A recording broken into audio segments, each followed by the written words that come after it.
The second half of this week's show, I'm pleased to be joined by Mr. Sid Blanchard, who's the President and Executive Director of Community Access. Sid, welcome to the show. Thank you. I don't know if I got your titles right because you probably have enough of them over there at Community Access, right? I'm Executive Director. I'm just a hired hand, but the founder of Community Access Unlimited back in 1979. Yeah, so Sid, tell us a little about yourself, because you have a storied history in our city on helping those that are mentally challenged. So if you can please give a little quick background. Sure. I was born in Elizabeth General Hospital, now Trinitas. You showed me the house. I did. My picture of my mom, who's 95, she found the picture of her holding me in the driveway of a house. My father were renting the second floor back in 1953. I was really happy to be able to come back in a Volkswagen back into Union County to help people with developmental disabilities, also young people that are part of the child welfare system. The people with disabilities, to bring them back home from institutions that they were sent away with when they were younger, bring them back into the community, and also to provide support to hundreds of individuals in the community that have disabilities and need that extra help in order to become independent tax-paying citizens and contributing to the community. Now, Community Access Unlimited is not the original name. How did you get to be Community Access Unlimited? Originally, we were AAMH, Association for Advancement of Mentally Handicapped. That was a very progressive name in the 1970s, but today, mentally handicapped is pejorative. Somebody that's called mentally handicapped would be insulted. And so when we moved into our current office at 80 West Grand Street, we changed our name to what we do, Community Access Unlimited. Community should be accessible to all people, and all people should be able to become tax-paying, independent, living in the community and giving back to the community as well. And Sid, one of the things that you've done is not only work with those folks, but you're here 35 years. So you've shown a great staying power. Tell us a little bit about those 35 years and how you've been able to maintain such a focus and a growth in your community organization. Well, Community Access started literally out of my car with a $90,000 budget. I know you joked about it in the beginning, but we always talk about that at any event. It's, hey, did you see Sid's Volkswagen? I'm by heart a community organizer, and building community has always been near and dear to me. It's not just something that's a profession, it is who I am. And the very nature of building community, building relationships, helping people help each other, and strengthening the quality of life for everybody, including myself. I get as much as I give from the very people that I support. So today we support probably about 5,500 people statewide, 1,000 people in Union County, many in the city of Elizabeth, which is the county seat and the largest city in Union County, fourth largest in the state. We go into people's homes. We help people have homes. We help people get jobs. We help people have a life, recreational life, a social life, help them to become active citizens who are very participating in voting in elections and having things to say to build the quality of life for everybody. Having proper roads, street signs, lights in the proper intersections are quality of life that affects everybody, and working with the whole community, along with people with disabilities as well as families who have youth in the child welfare system. We're very engaged in a Union County interfaith movement of many ministries throughout Union County to help build community, build congregation, build meaning to each person's life, and have respect and treat each other as valued human beings. This is what makes me tick. 35 years has been actually a joy. Where'd the time go, Sid? Because I met you 30 years ago. I didn't meet you 35, but I probably met you 28 or 30 years ago. It has been. Yeah, and it's where'd the time go? I know, and it's one of those things that I would say 90% of the time I get up in the morning and I want to go do what I do. The other 10%, I don't want to talk about. But we always have those days. 90%'s an A when I went to school. But Sid, your business model is interesting for a community service organization. And the reason I said that is I've heard you speak and I've read your brochures where you own a lot of the property that you've helped develop in order to make sure those that struggle with issues are able to be assimilated into society.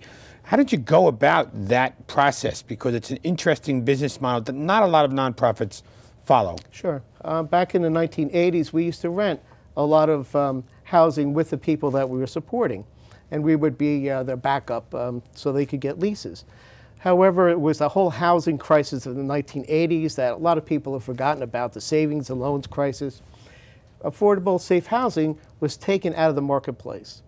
And in order to provide services to the poorest of the poor, because the people that are my constituents are the poorest of the poor, I had to go back and educate myself on real estate and wound up doing a 3-year capital campaign, raised $90,000, and was able to take that $90,000 and leverage it into over $50,000 worth of real estate today with very little to no debt on it. And it's been a rather creative way of doing housing, in part using government money. We don't use government money anymore to do that because we use the same techniques that real estate people do, but instead of buying yachts and houses down in LBI, we put it back into the community and help to develop more and help to support more people. And if you look at the money you're putting back into it, you drive by your offices on West Grand, you can see that you're going through a major expansion. Tell us about what's going on in the building aspect at West Grand Street. Yeah, over the last couple of years, we decided that we needed to have more affordable housing, but we also needed to build another administrative building because we outgrew where we are. So we have a 60,000 square foot building going up 5 floors.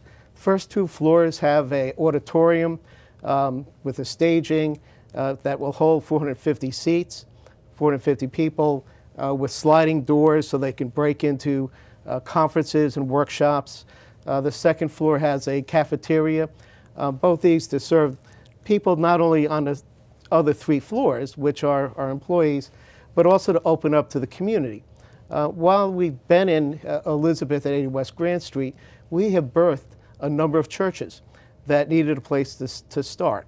And they've gone to build congregation and move out into Elizabeth and other churches that have been available and build their own communities.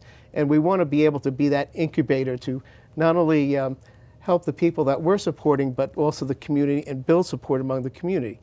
It's our real commitment to build Elizabeth, which I love. It's where I was born, to help bring foot traffic, money from employees. We've gone to, myself in a Volkswagen, to over 1,100 employees. We're one of the largest employers, I would think, in Union County.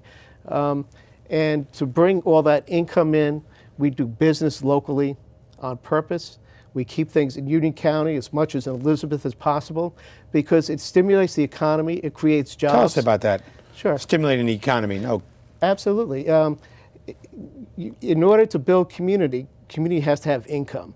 In order to have, the best way to have income is jobs.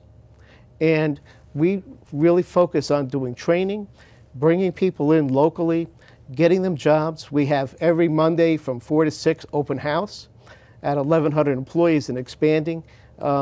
We try to keep that income and business as much as we can, doing our business as well as our employees within Union County and within Elizabeth, because that money will stimulate the local economy, create additional jobs, and the people that we support who are low income can get jobs as well.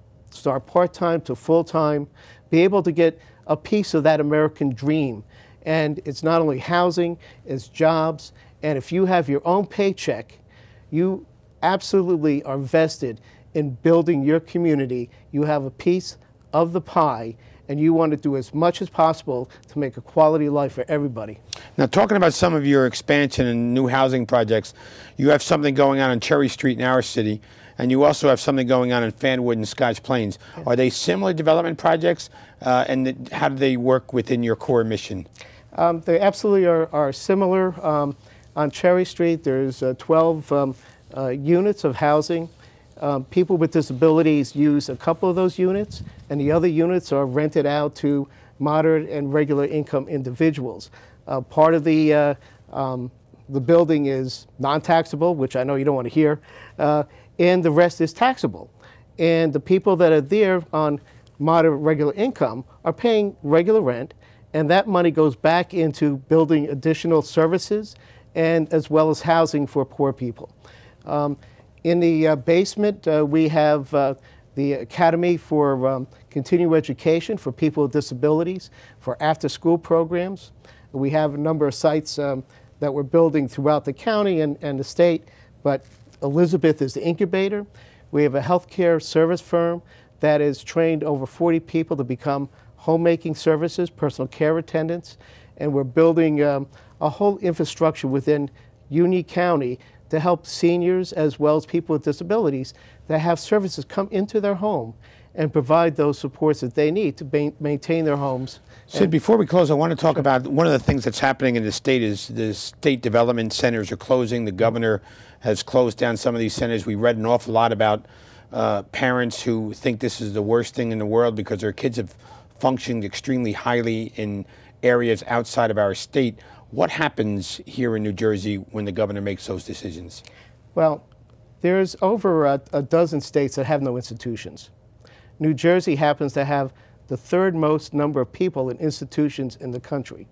A lot of the people there have no business being there. They shouldn't be there. Services can be provided in the community. And for many people with disabilities who never went into the institutions, they have equal or more intense behavioral medical challenges and support needs than people that are in institutions. Some of the concerns that families have with their sons and daughters or significant others in institutions are valid. They need to know that there are supports in the community that are going to be there, not go away. And it can happen here in New Jersey. Oh, yes, right. Absolutely. In New Jersey, not out of state.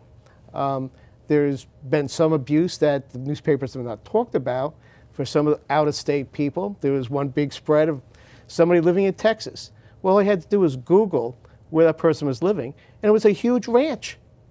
Taxpayers were paying for somebody to live in a huge ranch who could function as well as you or I in the community. And their parents were upset because they were going to retire there at the ranch at taxpayer dollars. How's that working? So we need to really look at all the issues, be sensitive to the families, because they have legitimate concerns about supports, and provide those supports. The issue of supports, not where people are living as far as large buildings, institutions, but supports in the community, being part of the community and be able to contribute back to the community. That's really the key. The future of community access? We're going to continue doing what we're doing and continue to build community in Elizabeth, Union County, and throughout the state, because unless all the people here in this state band together to help each other, nobody's really going to be helped, except maybe the 1% that go to Wall Street. And Sid, how do people get referred to your organization? People can come to us through the State Division of Developmental Disabilities, the Department of Children and Families. They can contact us at 908-354-3040, or they can go on to our website at www.caunj.org. Sid, I want to thank you for taking the time to join us on the show this evening and share a little bit about not only your personal experiences, but the growth of community access here in our city. Thank you. I'm honored. Thank you, Sid. For Sid Blanchard and Community Access, and for the first segment of the show, Miss Winona Ankrum and Miss Elaine Johnson, I'm Chris Bolwage, and we'll see you next week on another edition of Our City. Where will the next generation of scientists come from? Right here. Kean University.